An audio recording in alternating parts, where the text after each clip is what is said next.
자, 우리가 내가 지금 뭘 해야 할지를 알고 산다라고 하면 인생의 절반 정도는, 아니 훨씬 더 크게 실수하는 시간들이 필요가 없어질 것이란 말이에요. 제가 하나님의 은혜로 교회를 이제 개척한 지가 벌써 주님의 명령을 따라서 벌써 16년이 되어 갑니다. 돌아보니까 그때는 좀 그랬어야 했었구나. 이때는 하나님이 이걸 원하셨던 것이었구나. 이걸 좀 알게 되더라고요. 지나고 나니까.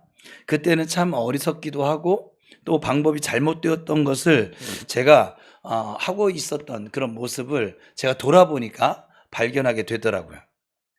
오늘 말씀을 나누는 이유는 하나님이 지금 내가 무엇을 해야 할지를 알려주고 싶으셔서 지금 목사를 통해서 여러분에게 말씀하실 거예요. 오늘 선포되어지는 말씀을 통해서 적어도 한 가지 이상 내가 그래 이건 해야겠구나 하는 마음속에 확신과 그 소망이, 담대함이 생겨지시길 축복합니다. 자, 우리는 지금 무엇을 해야 될까요? 여러분은 지금 무엇을 해야 될까요? 더우니까 그냥 쉬어야 될까요? 오늘 본문 야고보서 5장 13절입니다. 시작. 너희 중에 고난당하는 자가 있느냐? 그는 기도할 것이요 즐거워하는 자가 있느냐? 그는 찬송할지니라. 이 말씀은 우리에게 너무나도 아주 확실한 때를 알려주는 말씀 중에 하나예요. 너무 확실해요. 그러니까 뭐예요? 고난당할 때는 기도할 때다. 그러니까 힘들 때는 기도할 때다. 어려움을 만났냐? 기도할 때다. 사실 힘들고 어렵고 괴롭고 슬프고 모두 다 같은 것이죠. 하나님이 기도하라고 부르시는 때입니다. 개척하다가 힘들면 우리 목사님들끼리 막 그런 생각 얘기들을 해요. 내가 사람이 없어서 힘들어. 물질이 없어서 힘든 거야. 그렇게 생각할 수도 있지요. 그리고 또 내가 좀 경험이 적어서 목회 프로그램을 잘 몰라서 내가 훈련을 덜 받아서 그래서 힘든 거야. 그렇게 합리화시킬 수도 있습니다. 그런데 사실은 그런 것이 아니었더라고요. 하나님께서 그 목사로 하여금 엎드리라고 사인을 주셨던 것이에요. 제가 지금 지난 16년을 돌아보니까 하나님께 엎드리라고 하는 사인이 좀 내게 기도해. 다른 분주함 내려놓고 내게 기도해. 나에게 부르짖어. 이거였던 것이죠. 그러니까 하나님께서 우리에게 신앙의 기초부터 가르쳐주고 계시는 것이었어요. 신앙의 기초가 무엇입니까? 힘들 때 기도하는 거예요. 복잡하지 않아요. 신앙생활도 사실 리듬이 있거든요. 잘 될 때와 안 될 때, 기뻐할 때와 권고할 때 계속 그렇게 흘러가는 거거든요.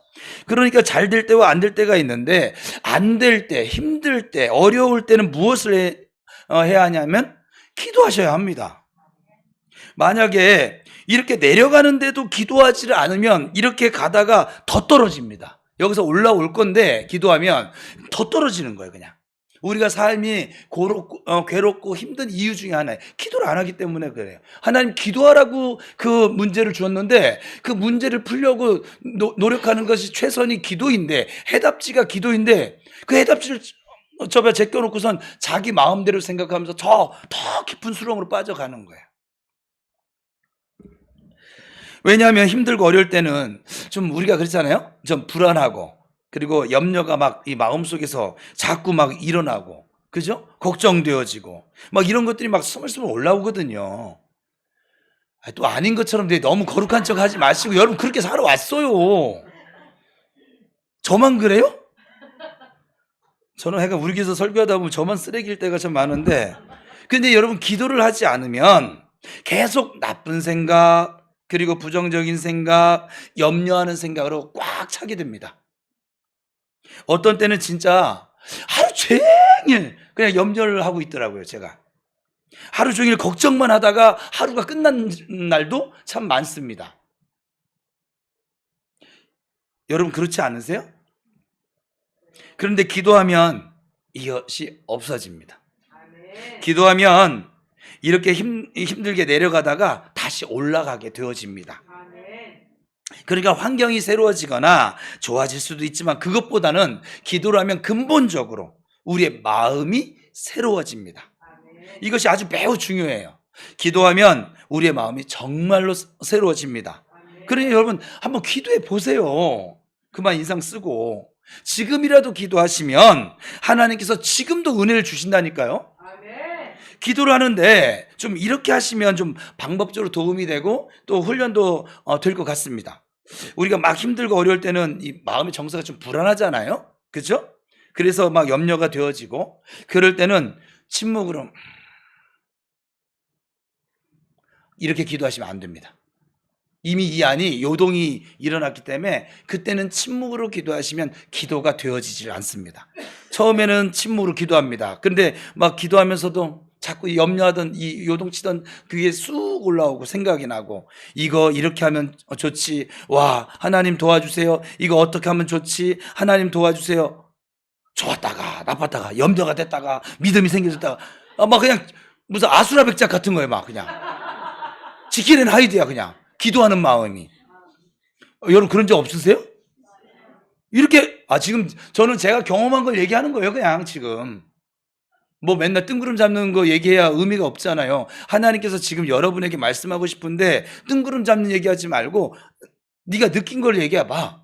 그러면 이렇게 반복되어지는 거예요. 그러니까 기도로 시작은 했어요, 분명히. 그런데 나중에는 기도가 아니라 기도 다 끝나고 나서는 기도가 끝나면 시원해져야 되고 마음 편해져야 되는데 끝나고 나서 이거 어떡하지? 염려로 끝나는 것이죠. 그러다가 눈 뜨고 나서 그냥 볼일보러 또 갑니다. 그냥. 그리고 나 기도했대. 뭘 기도했는지 모르겠는데 사실 근데 제가 이렇게 얘기하지만 그렇게 기도하는 것도 귀한 일입니다. 왜냐하면 기도하는 자리에 앉는 것 자체가 귀한 것이기 때문에 그래요. 왜냐하면 그 자리에 앉질 않아요, 이 현대인들이. 머릿속에 생각만 많지 기도를 안 해요. 교회를 10년 넘게 다니는데 기도를 안 해요. 참 신기한 일이에요. 그것도 기적 같은 일인데 근데 이왕에 우리가 기도할 바에 내가 염려하고 걱정으로 가득할 때 이걸 좀 이겨내셔야만 합니다. 아니 모두 없애버리셔야만 합니다. 그때는 부르짖는 기도가 제일 좋습니다.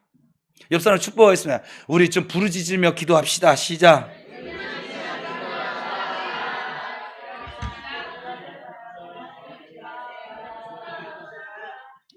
그러니까 우리가 힘들고 어려울 때는 부르짖어 기도해야 한다는 것이 하나님의 뜻입니다. 그래서 주님은 에레미야 선지자를 통해 이렇게 우리에게 약속하셨어요. 너는 내게 부르짖으라. 그리하면 내가 너에게 응답할 거야. 그리고 네가 부르짖을 때 네가 알지 못하는 크고 비밀한 일을 보여줄 거야 라고 약속을 하셨거든요. 그래서 내가 최대한 목소리를 내서 저처럼 뭐 이게 좀 사람들 여러 대 있을 땐 좀 안 되잖아요. 차 안에서 하든지 저는 주로 차가 제 골방인데 차 안에서 하시든지 아니면 제가 이전에 썼던 방법인데 차 안에서도 이게 좀 잘 안 풀려 마음이 안 열려 그 시화방지조절 막 달려갔어요. 이건 토요기도에 나온 사람들 알아들으니까 넘어갈래 시간상. 시화방지조절을 막 찾아가시든지 아니면 예배당에 예배 시간 알 때 오면 여기 다른 사람 눈치 볼 거 없어요. 여기 방범창을 다 해놔가지고 우리 이렇게 드럼 쳐도 옆에서 한 번도 시비가 걸려본 적이 없어요. 지금 4년 동안에. 그러니까 안 들린다는 거예요. 여기서 뭐 그냥 아버지 하고 큰 소리 치든지 그러니까 기도의 골방으로 들어가시든지 막 부르짖으셔야만 합니다. 우리가 부르짖으면 어떤 일이 벌어지냐면 내 마음의 슬픈 감정들이 싹 사라지게 됩니다. 그리고 자꾸 뭔가 그 걱정했던 그 감정들이 그 감정의 요소들이 자꾸 없어지는 것을 우리가 경험하게 됩니다. 그러니까 막 부르짖을 때의 능력이 뭐냐면 우리의 감정이 우리의 마음이 새로워진다는 거예요. 그리고 우리가 이제 표현한 단어도 좋아집니다. 부르짖으면. 부정적인 얘기를 그전에는 기도하기 전에는 부정적인 내 생각으로 하는 언어들로 그렇게 얘기를 했었었는데 나중에는 하나님을 찬송하고 하나님께 감사하는 말을 하게 되어진다 이 말이에요. 그리고 막 부르짖으면 우리의 마음도 집중이 되어집니다. 산란하지 않다 이 말이에요. 그러면 목사님 나는 부르짖는 것이 어렵고 잘 모르겠어요 하신 분이 이 자리에 있어요. 지금 어떻게 하냐고요? 속마음을 봤냐? 아니요, 그냥 제 예상이에요. 그럼 이렇게 한번 해보세요. 이건 제가 지금 쓰고 있는 방법인데, 짖으면 최고 좋은데, 내가 차 안에 있다든지 누구랑 같이 있다든지 아니면 누구를 만나기 전에 시간이 별로 없는 거야. 근데 지금 마음이 막 불안해. 막 염려가 가득했어. 촉박해. 그때는 집중을 해서 기도하는 거예요. 하늘을 바라보고, 또 저 같은 경우에는 이제 매주는 아니지만 어제때는 이게 막 저 설교 준비를 하고 다시 한번 살피다가 시간이 이제 막 너무 늦었어요. 막 우리 정은아 집사 가서 목사님 시간 다 됐어요. 막 이러고 할 때가 있거든요. 매주는 안 그래요. 오늘 일찍 왔잖아요. 예, 그러니까 그런데 그럴 때면 그 목양실 나가기 전에 기도하는 시간을 제가 못 갔으니까 문고리 부여 주여 힘 주세요. 성령님 동행해 주세요. 막 이렇게 성령님 제 입술을 통해서 하나님 은혜 말씀 전하게 해 주세요. 마음을 집중해서 1분이고 30초고 짧게라도 기도를 하면 이 마음이요 깨끗해지고 평온해지는 것을 제가 경험하게 되어집니다. 한번 해보세요. 그래서 여러분 힘들고 어려울 때 무엇 해야 됩니까? 기도할 때다. 내가 지금 힘들고 어렵다. 뭐 해야 됩니까? 기도해야 한다. 기도하는데 부르짖어 기도할 때 감정적으로 내가 새로워진다. 특별히 걱정하고 염려할 때는 무조건 부르짖으며 기도해야 한다. 그리고 시간이 촉박한 상태를 만나면 짧게 집중해서 기도하셔야 한다. 여러분 이거 꼭 기억하시기 바랍니다. 하나님 앞에 기도를 길게 하는 것도 사실 좀 너무너무 귀한 거예요. 할 수만 있으면 그렇게 했으면 좋겠어요. 그런데 기도를 길게 하는 것도 너무 귀하지만 또 하나는 기도 시간보다도 내 마음을 담아서 기도하는 게 참 소중합니다. 하나님, 정말 제가 주님을 찾습니다. 정말 제가 주님께 엎드려 간구합니다. 처음부터 이 마음이 집중이 안 될 수 있어요. 처음부터 마음이 진실해지지 않을 수도 있어요, 우리는. 그런데 신앙생활의 놀라운 점은 내가 기도를 하기로 마음을 먹기만 하면 성령께서 도와주신다는 거예요. 이게 아주 신비해요. 하나님 보시기에 좋은 것은 성령께서 언제나 도와주십니다. 그래서 우리가 진실하게 기도를 드리고 마음 먹기만 하면 진실한 기도로 점점 나아가지게 된다 이 말이에요. 서두에서 신앙에는 리듬이 있다고 말씀을 드렸잖아요. 반대로 이제 이렇게 쭉 내려가다가 어떻게 해요?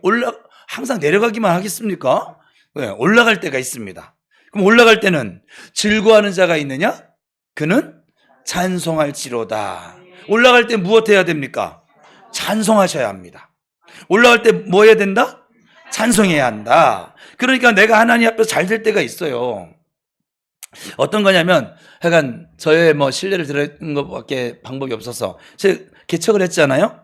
처음에는요 개척하면 저희 맨 땅이 강대상도 없고 마이크도 없고 하여간 기타 하나 들고 저 검은 보면대 하나 들고 하여간 그렇게 예배를 시작해요. 피아노도 없고 아무것도 없어요. 그냥 정말 없어요. 강대상이 없으니까. 없이 가족들하고 개척을 했는데 처음에는 힘들고 조금 기쁘고 또 그냥 그 다음에 정도 되니까는 힘들고 조금 감격스럽고 한 5년 지나니까 힘들고 감사 힘들고 기쁨 한 10년 지나니까 힘들고 감사 힘들고 기쁨 지금도 사실 좀 어려운 건 있지요. 여기 앉아 계신 분이 전부 다 이렇게 막 그냥 말씀과 기도 가운데 사로잡혀서 그냥 세상 때려잡을 것처럼 막 담대하게 살아가냐 그러진 않잖아요. 응? 그러니까 어려운 건 있는데 어떤 일이 벌어지냐면 지금은 10개가 힘들었다가도 하나만 기쁘잖아요. 그러면 압도하게 제가 기쁘게 살 수 있는 능력이 생겼다는 거예요. 이게 돌아보니까 은혜였어요. 이런 거 있지 않습니까? 계속해서 기도했는데 응답이 안 됐어요. 근데 그러다가 하나만 응답되어져도 아주 삶이 완전히 거듭나게 은혜가 되어지는 것이지요. 그런 은혜가 있더라고요. 하나님이 한 번만 기쁨 주셔도 우리 인생이 달라지게 되어집니다. 이 기쁨을 우리가 받을 때 또 물질도 하나님이 주셔서 세워질 때가 있잖아요. 관계도 묶였다가 풀어질 때가 있잖아요. 바로 그때 잘 될 때 조심할 것이 하나 있더라고요. 제가 지나보니까 뭐냐면 찬송하셔야 합니다. 여러분 찬송이 뭐예요? 하나님을 높이 올려드리는 거예요. 그러니까 하나님 높이 올려드리는 것이 제일 많이 하는 것이 말 그대로 우리가 찬송하는 것과 또한 지금처럼 예배 드리는 거예요. 하나님을 영화롭게 드리는 거예요. 정말 이 기쁨이 우리 안에 충만하게 이 기쁨이 내 인생을 압도하게 하려면 일단 하여간 어디든 가셔야 돼요. 그냥 가세요. 그리고 하나님 앞에서 찬송하셔야 합니다. 나의 힘이 되신 여호와여, 내가 주님을 사랑합니다. 너무 높았어요. 하면서 막 찬송하는 것이죠. 막 사실 이건 제가 좀 조그맣게 부른 것이고, 제가 혼자 차 안에 가든지 시아방 주제를 가든지 바닷가 앞에 가든지 하면요, 이제 여러분들은 그걸 녹음해서 들리면 다 놀라실 거예요 아마. 실제로 한번 차 안에 가서 막 찬송하는 거죠. 막 그냥 뭐 없어요. 성경이 기쁠 때 찬송하라고 했으니까 그럼 진짜 찬송하는 거예요. 저 시킨 대로 하는 거니까. 그냥 해보는 거예요. 잘 몰라도. 그러면 기쁨이 나를 압도하면서 없어지는 것이 뭐냐면 교만이 없어집니다. 이게 굉장히 중요한 거예요. 그러니까 내가 잘 될 때 하나님 앞에서 말씀대로 찬송하지 않으면 시도 때도 없이 이 교만이 쑥 올라와서 나의 공로를 자랑하게 되는 것을 보게 된다고요. 마치 내가 한 것처럼 나중에는 갈수록 이것도 더 포장시켜버려. 저는 간증하는 것을 너무너무 귀하게 여기고 있는 사람 중에 하나고 또 감사하게 받아들이는 사람입니다. 다른 사람의 간증을 듣는 것도 좋아라고. 제가 간증하다가 근데 실수한 것이 있더라고요. 지나서 돌이켜보니까 나중에 간증하면 자꾸 막 플러스 알파가 되거든요. 간증이 매끄러지는 거예요. 연예인들은 그것을 이제 MSG를 쳤다고 얘기를 하더라고요. 은연중에 나를 높이 올리는 부분이 있더라 이 말이에요. 간증하다 보면. 지금 시중에 간증 사역자들 그들이 조심해야 될 부분이기도 하고, 구약 성경에도 나와요. 히스기야 왕, 뭐 웬만한 사람은 다 알죠.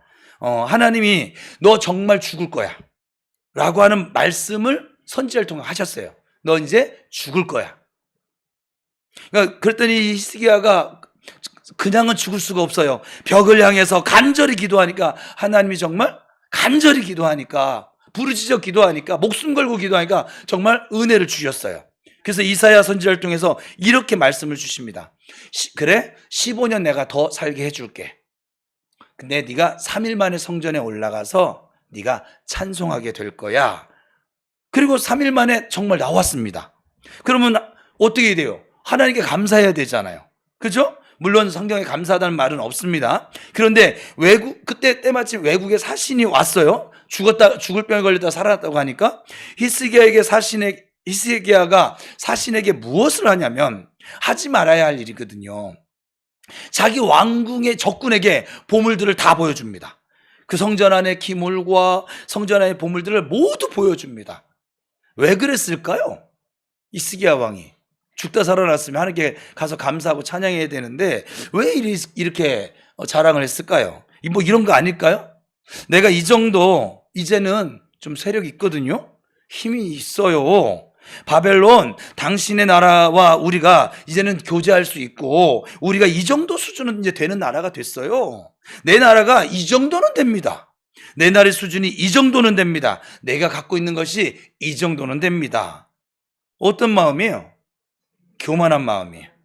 마치 하나님께서 낫게 해주셨는데 내가 내 힘으로 일어선 것처럼 뭔가 이렇게 능력으로 나타났다는 것을 보여주려고 하는 마음이 있었던 것 같아요. 지금 여러분에게 이런 생각이 들 수 있어요. 한번 이렇게 자랑했다고 하나님 이렇게 벌 줄까? 근데 그때는 그랬습니다. 히스기야 왕에게 이렇게 말씀하시거든요. 한번 읽어볼까요? 시작. 내가 모든 자랑은 다 사라질 것이다. 내가 보여줄 모든 것은 다 사라질 것이다. 그러니까 이 히스기야가 한 번만 이렇게 자랑했을까요? 왜냐하면 히스기야 다음에 므낫세 왕인데요. 므낫세 왕이 아주 악한 왕이에요. 그러니까 히스기야가 15년 더 살면서 자식에게 악한 것만 보여준 거예요. 그러니까 저는 그래서 이 히스기야 왕을 보면서 좀 생명 더 연장해서 하는 게 무슨 의미가 있을까? 저는 그래서 저의 나중을 여러분들 한번 지켜보세요. 오면 저는 데려가 주세요. 고이 데려가 주세요. 하나님 영광 가리우지 않고 데려가 주세요. 그냥 저는 그렇게 할 생각이에요 지금. 왜냐하면 이 땅에다 제가 미련이 없어서 그래요 사실은. 이 땅에 뭐 15년 더 살아서 뭐 하려고요. 15년 더 살면서 자식 교육을 엉망을 만들어가지고 문하세 왕은 최고 악한 왕이 돼버렸어요. 나중에 포로로 끌려갑니다 막. 그리고 문하세의 자식이 때에 이제 이 남유다 이 나라가 멸망하게 됩니다. 그냥 이렇게 하나님 간절히 찾을 때 그때 데려가셨더라면 더 좋을 뻔했어요. 제 해석이 성경에 없는 부분을 15년 더 살게 되었는데 오히려 하나님의 영광을 가리우고 15년 동안 좀 해간 성경을 보면 그런 일들을 저지릅니다. 근데 또 생각해보면 또 이것도 감사한 것이에요. 하나님께서 우리가 실수를 할 때가 있지만 그래도 그 가운데 또 은혜를 주시는 것이죠. 15년 더 살게 하는 은혜를 히스기야에게 준 것처럼 우리에게도 그런 은혜를 주시는 하나님 아버지심을 믿으세요. 그런데 분명히 제가 경험한 건 무엇이냐면 교회를 개척하다 보니까 재정이 어려울 때도 있지만 또 재정을 또 하나님 또 채워주실 때도 있지 않겠습니까? 그런데 저의 생각보다 재정이 좀 더 많이 채워진 때가 있었어요. 교회 개척한 다음에 이제 교회를 옮겼어요. 30평 정도의 개척을 했다가 80평으로 옮겼으니까 여기 오기 전에 80평으로 옮겨서 조금 더 넓은 곳으로 확장을 했습니다. 그러다가 이제 제 후배가 왔어요. 제 후배는 다 뭐 목회자 아닐까요? 깡패일까요? 네. 전부 다 목회자입니다. 후배가 왔는데 제가 뭐 그러고 있더라고요. 돌이켜 보니까 그때 몰랐어요. 되게 비싼 밥을 이제 사준 것이죠. 평상시 저도 잘 못 먹는 거. 그래서 이런 얘기를 하는 거죠. 아, 자주 와. 자주 놀러 와. 내가 이 정도는 사줄 수 있어. 아, 참. 그런데 이게 또 다른 사람에게도 또 그러고 있더라고요. 처음에는 인사치레를 했는데 두 번째는 진짜 제 마음이 약간 좀 실려버린 거죠. 이제. 약간 실려서 내가 지금 이거 재정을 조금 믿고 있나 보네. 좀 든든한데. 이 해간 통장에 돈이 들어있으면 든든한가 봐요. 저는 그거 신경 안 쓰고 살아왔는데 이 통장에 좀 이 돈이 들어있으면 좀 든든해지는 그게 있나 봐요. 든든한 이유가 하나님이어야 되는데 든든한 이유가 하나님의 은혜 때문이어야 되는데 든든한 이유가 하나님보다는 이 재정이 채워지는 것이 되어져 버린 것이죠. 그래서 이 정도면 됐지. 이 정도면 됐어. 여러분도 좀 그럴 때가 있지 않습니까? 그렇지 않아요? 약간 또 지금 저만 또 지금 그렇게 되고 하고 있는 거죠, 지금? 예.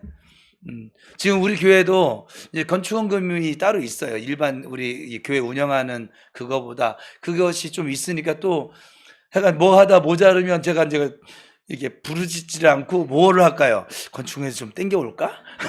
막 이런 생각을 하는 거예요. 전부 다 목적원금대로 성경원금 따로 두고 건축원금 따로 두고 다 따로 두고 있는데 그런 생각을 하는데 하나님이 저한테 기도해. 그래서 기도했더니 그거 끌어다 쓰지 않고 다 채워주신 하나님 만나고 지금 있습니다. 내가 진짜 하나님 아닌 것을 의지하면 약간 저 같은 경우는 좀 그랬던 것 같아요. 하나님 그것도 훈련이시죠. 그 다음부터 재정이 어떻게 됐냐면 마르기 시작했습니다. 저희가 교회 개척을 해서 처음 교회 개척했을 때 한 달에 77만 원을 나갔어야 됐거든요. 성도 한 명도 없는데 저는 근데 그게 겁이 안 나고 뭘 모르는 거 현실을 제가 이제 목회만 해가지고 그냥 과감하게 계약을 하고 여기 예배당 괜찮은데 그러고서는 계약을 하고서는 했는데 한 달 우리 사모 말은 뭐 이렇게 월세 내는 날이 빨리 오느냐고 막 이렇게 뭐 옆에서 그래? 근데 월세를 한 번도 밀린 적이 없어요. 신기하게 아주 신기합니다. 지금 생각해봐도 좀 신기한데 그때 제가 잠깐 하나님보다 재정을 더 이렇게 좀 믿는다? 그런 마음이 생겨졌을 때 재정이 말려지기를 시작했어요. 다른 사람은 다 몰라요. 왜 성도들 얘기를 안 하니까 내가. 모르겠지만 저는 느끼죠. 그래서 하나님이 저에게 말씀을 그렇게 하신 것 같았어요. 그때 당시에. 은혜를 내가 자랑하면 안 되는구나. 은혜는 감사해야 되는 것이구나. 내가 하나님을 의지해야 되는데 내가 하나님이 주신 그런 물질과 다른 것들을 하나님보다 더 의지하고 있구나. 하나님이 이것을, 이런 마음을, 이런 이 상태를 기뻐하지 않으시는구나. 그걸 또 제가 또 깨닫게 되어진 것이죠. 그래서 그때부터 어려워졌어요, 사실은. 중간에 한번. 이전하고 딱 한번 그 교회 재정이 마이너스가 되어졌어요. 이걸 어떻게 해야 되나? 대출을 받아야 되나? 뭐 당장 교회 운영을 해야 되니까. 제 사례비가 문제가 아니에요. 제 사례비는 그때 당시에 얼마 안 받았어요. 여러분 들으면 놀래요. 제가 애가 많잖아요. 많은데도 그때 당시에 사례비 교회에서 100만 원이었나 80만 원인가 그거밖에 책정을 안 했어요. 그러고도 애가 안 굶어 준 거면 그것도 기적 같긴 해요. 그런데 사례비가 문제가 아니라 교회 운영을 해야 되는데 교회 운영하는데 마이너스가 되어지니까, 그러니까는 그래서 그런 생각들을 했었죠. 그래서 그때 교만에서 그래서 다시 골방에 들어가고 또 예배당에 가서 하나님 찬송하고 그리고 또 시화방주에 가서 부르짖고 예전처럼. 그래서 하나님 채워주셔서 감사합니다 막 믿음으로 노래하고 찬송하고 막 이렇게 예배 드렸다면 그런 교만한 일을 저지르지 않으면서도 잘 교회를 섬겨 나갔을 것인데, 지금 돌아보니까 지금 이런 생각이 든다 이거예요. 그때 몰랐어요. 알았으면 그렇게 했겠습니까? 그때 그렇게 하지 않았기 때문에, 찬송하지 않았기 때문에, 진심을 다해서 예배드리지 않았기 때문에 사탄에게 잠시 동안이긴 했지만 오래지는 않았어요. 잠시 동안이긴 했지만 좀 목사도 유혹을 당했던 때가 있었다. 이것이 되게 중요한 거더라고요, 신앙생활 하는데. 그래서 잘 될 때는 무조건 해보세요. 그러니까 우리는 성경대로 예수를 믿고 성경대로 하는 것이 좋습니다. 언제나 성경대로 우리가 하는 것이 은혜입니다. 잘 될 때는 그래서 혼자 있을 곳 어디든지 찾아가십시오. 그리고 찬송을 부르세요.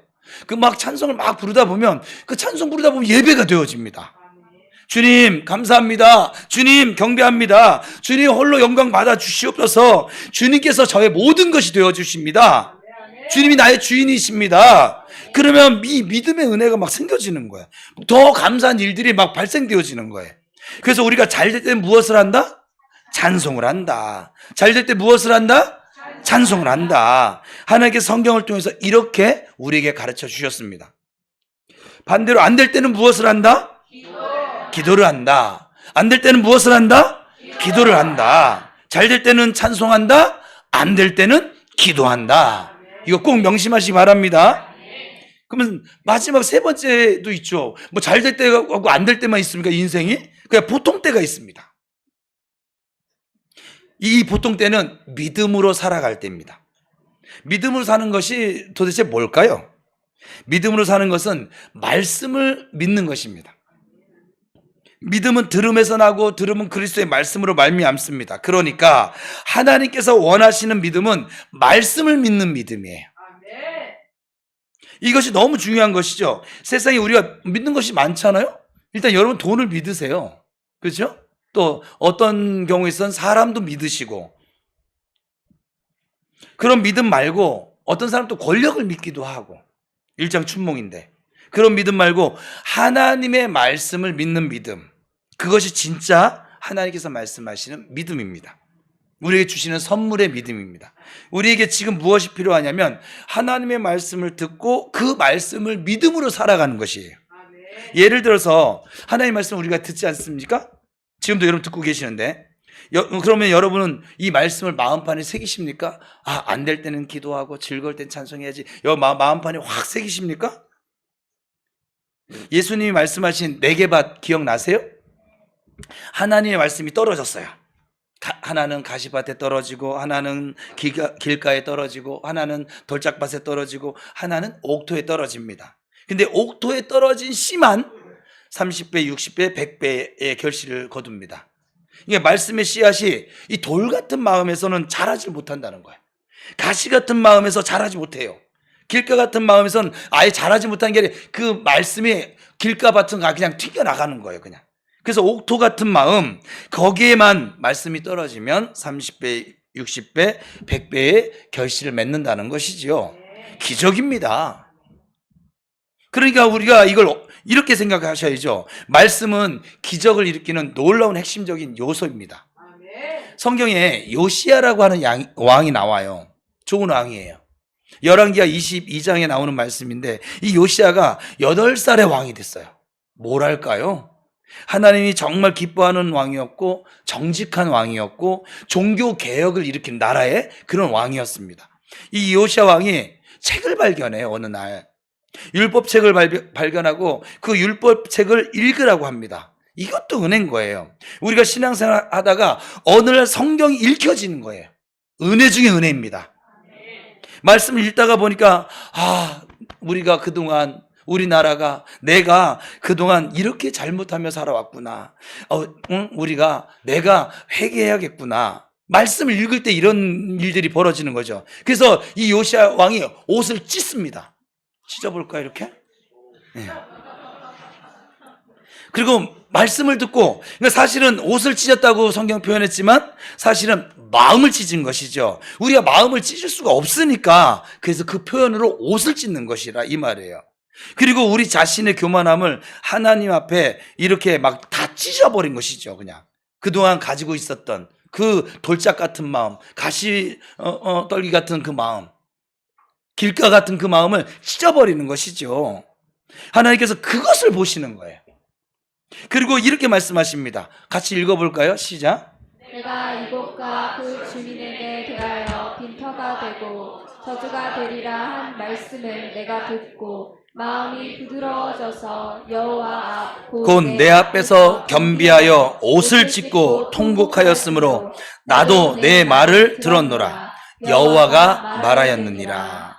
그러니까 이 요시야 왕이 말씀을 들을 때 마음을 부드럽게 하고 겸손하게 하자 하나님께서 요시야가 하는 그 기도를 들으시고 응답하셨다는 것이에요. 어떻게 응답하시는지 아십니까? 또 읽어봅시다. 시작. 그러므로 보라, 내가 너의 조상들에게 돌아가서 평안히 묘실로 들어가게 하리니 내가 이곳에서 내리는 모든 재앙을 내 눈에 보지 못하리라 하셨느니라 하니 사자들이 왕에게 보고하니라. 결국 뭐냐면 요시야 왕 때 요시야가 치리하는 그 시기에는 하나님이 재앙을 내리지 않으셨다는 거예요. 아주 평안했다는 거예요. 요시야 왕 뒤에 이제 몇 명 더 지나가서 결국은 시드기야 왕이 될 때 그때 유다가 멸망을 하게 됩니다. 그러니까 요시야 한 사람이 하나님 앞에 은혜를 받아서 그 나라 전체가 다 평안을 받고 그 평안을 누렸다는 거예요. 이 말씀은 내가 하나님의 말씀을 잘 듣고 그 앞에서 바르게 반응하며 살아가면 그 믿음 때문에 우리 믿음 덕분에 우리 가정이 살아나고 내 직장이 살아나고 내 사업장이 살아난다는 그런 말씀 아닐까요? 그러면 어떻게 해야 요시야처럼 하나님께 기쁨을 드리며 말씀에 대해서 반응을 잘할 수 있을까요? 이 부분이죠. 내가 말씀을 듣고 마음이 부드러워져서.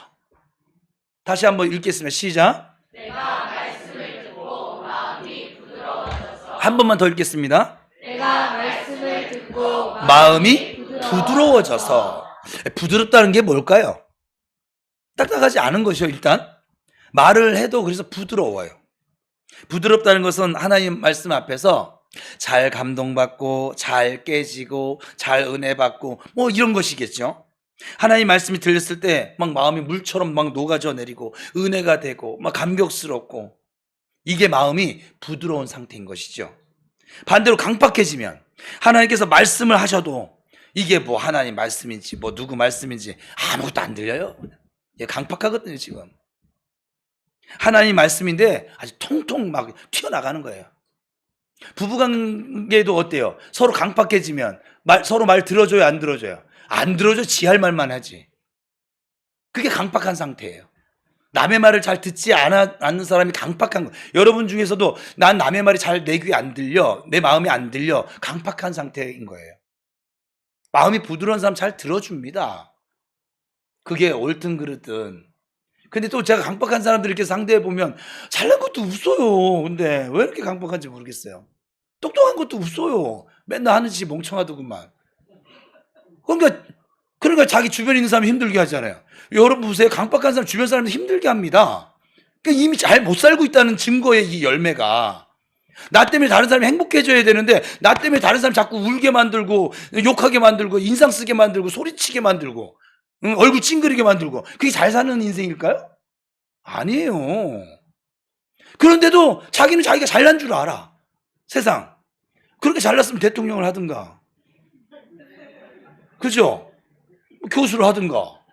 뭐 박사를 하든가. 아니면 이재용 씨좀 기업의 그룹의 회장이 되든가. 제가 좀 예전에 예수 믿기 전에 좀 상남자 스타일이라서 그런지 남자들이 좀 쫌팽이처럼 안 살았으면 좋겠어요. 지 가족만큼은 그래도 좀 뭐라고 웃게 만들어줬으면 좋겠어. 제가 예전에는 그래도 울게 했는데 요즘은 그래도 웃게 해줘. 요즘 내 마음이 부드러워졌거든. 여러분, 우리의 마음이 부드러워지잖아요. 내 주변에 있는 사람이 웃고 있어요. 여러분들 그걸 보시면 알아요. 나 때문에 웃는가? 나 때문에 인상 쓰는가? 나 때문에 울부짖게 만드는가? 나 때문에 자꾸 사랑한다 이렇게 하게 하는가? 보시면 알아요. 어렵지 않아요. 여러분 옆 사람을 축복합시다. 강박한 마음 버리고 부드러워집시다. 시작.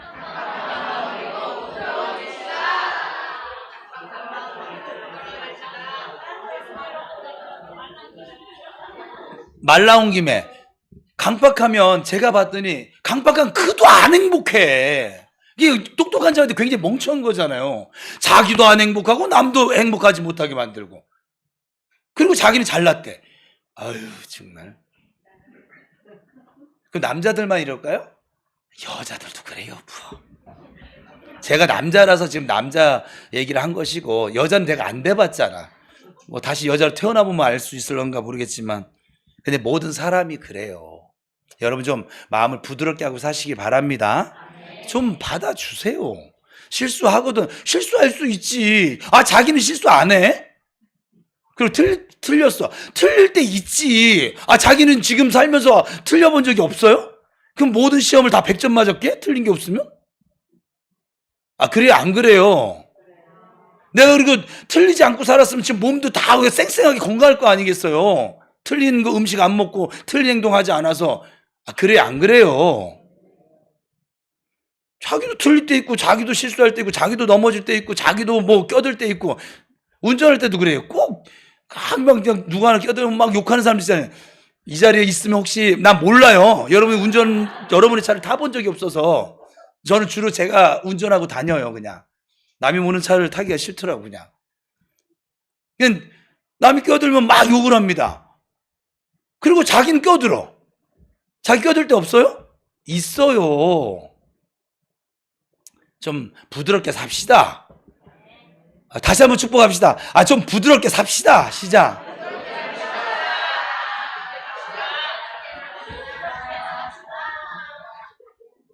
그리고 여러분, 우리의 마음이 부드러워지면 저도 말 좀 합시다. 그리고 우리의 마음이 부드러워지면 하나님 앞에서 이 마음으로 서 있으면 이 부드러운 마음으로 서 있으면 사람들 앞에서 나타나집니다. 이것이. 그것을 우리가 온유함이라고 말을 합니다. 온유한 자가 무엇을 취합니까? 성경에 보면 땅을 취합니다. 이 은혜가 우리에게 임하면 땅을 취한다. 이 땅을 취한다는 것은 그 땅이라고 하는 것이 하나님 주시는 은혜가 아닐까요? 그 땅이라고 하는 것에 그건 상징적인 것이고 그 땅에는 재정도 들어가져 있고 그 안에는 하나님 주신 기쁨의 은혜도 들어가져 있고 그 안에 인생의 부유함도 행복함도 인생의 모든 사명의 완성됨도 나타나는 것 아니겠습니까?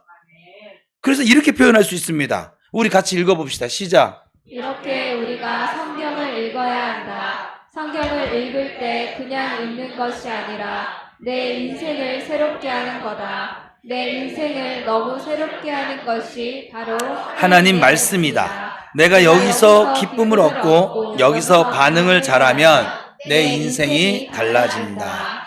그래서 우리 어제 토요 기도회 때 마음이 새로워지면 인생이 바뀌어집니다 라고 하는 제목으로 말씀을 나눴는데 여러분이 이 마음이 하나님 말씀을 잘 받아들이는 옥토의 마음, 부드러운 마음 되어지면 인생 바뀌어집니다. 그건 제가 예언할 수 있어요. 여러분 인생이 지금 요만큼인 것은 그만큼 지금 마음을 가지고 살기 때문에 그래요. 여러분이 요만큼 만약에 지금 인생을 살고 있다고 생각하시면 이만큼 마음을 가지고 살기 때문에 그래요. 여러분들이 내 인생은 왜 이렇게 고단하고 힘들까? 그러면 그만한 마음을 가지고 살기 때문에 계속 힘들고 어려운 거예요. 그래서 이것을 꼭 기억하셔야 됩니다. 평상시에 우리가 무엇을 살아야 합니까? 말씀을 읽고 믿음으로 살아야 합니다. 믿음으로 살 때다. 말씀으로 살 때다. 이 말씀을 내 입에 두고 내 마음에 두셔야만 합니다. 말씀을 읊조리면서 내 입에 말씀을 두고 내 마음으로도 말씀을 듣습니다. 그래서 참 좋은 거예요. 성경을 이렇게 부드러운 마음으로 겸손하게 읽으면 하나님께서 반드시 마침내 은혜를 주십니다. 이제 여러분은 때를 아시는 성도가 되어졌어요. 적어도 오늘 이 시간을 통해서 부드러운 마음으로 들으셨다고 하면, 부드러운 마음이 아니시면 또 튕겨나가신 분은 또 모를 수도 있겠죠. 근데 부드러운 마음으로 들으신 분은 때를 아시는 성도가 되어졌습니다. 자, 안 될 때는 무엇 할 때입니까? 기도할 때입니다. 부르짖어 기도하고 집중해서 기도하고. 자, 잘 될 때는 무엇 할 때입니까? 찬송할 때. 예, 찬송할 때입니다. 진짜 찬송하신 겁니다. 오늘 오후에 찬양 집회합니다. 여러분 지금 애가 오후에 얼굴 안 보이시는 분은 지금 잘 안 될 때구나. 잘 될 때 찬송할 때인데 교회에서 찬양 집회를 열어주는데도 그 자리에 안 나오는 거 보면 잘 안 될 때구나. 제가 그렇게 여기고 저도 기도할게요. 예. 뭐 간단해요. 뭐 어렵지 않아요. 그럼 예배 드릴 때 불만이 없어집니다. 지속적으로 은혜의 생활을 할 수 있게 됩니다. 자, 그러면 세 번째, 평상시에 무엇 할 때입니까? 말씀을 믿고 믿음으로 사는 때입니다. 말씀을 어떻게 믿어야 할까? 부드러운 마음으로, 겸손한 마음으로 말씀을 들으셔야만 합니다. 내가 그 말씀을 받아들이기 시작하면 하나님께서 그 말씀대로 은혜를 부어주셔서 30배, 60배, 100배의 결실 맺는 그 응답의 은혜의 삶이 되어질 것입니다. 하나님께서 때를 아는 은혜를 통해서 이런 은혜를 우리에게 주시기 원하셔서 이 아침에 이 말씀을 하신 것입니다. 우리 모두 때를 아는 은혜가 있어서 힘들 때는 기도하시고 즐거울 땐 찬송하시고 오직 말씀을 믿는 믿음으로 살아가시기를 주님의 이름으로 축원합니다. 기도하겠습니다.